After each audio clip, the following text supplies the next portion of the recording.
H5N1, or what is commonly known as bird flu, is spreading across the globe and has caused a pandemic among animals and driven egg prices drastically higher.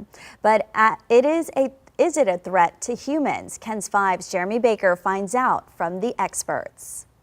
World Health Organization says the disease is worrisome, but for now, the main threat seems to be among certain animal species, but people still need to be aware as all viruses have the ability to mutate.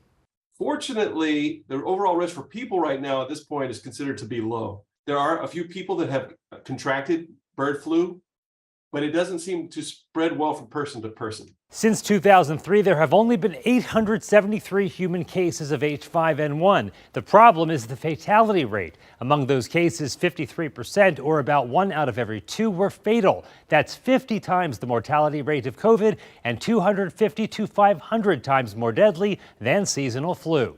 It makes it a little bit tricky to interpret those numbers with the low numbers that we have right now, but certainly raises concern, right, when you see mortality rates that high.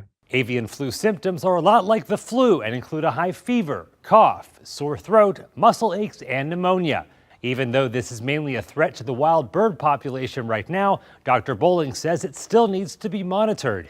I think it's important for us to do surveillance of infections, including in animal populations, because if those don't get well controlled, there's always a risk that something could mutate and become infectious in people. And since this flu has been around for decades, it won't catch us by surprise like COVID did.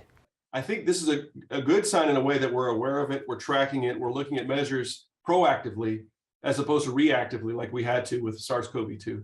Dr. Bowling also told us that a vaccine is being looked into for birds to try to get a better handle on the disease, and also for humans if it becomes a much more serious threat worldwide. Jeremy Baker, KENS 5. Thanks, Jeremy.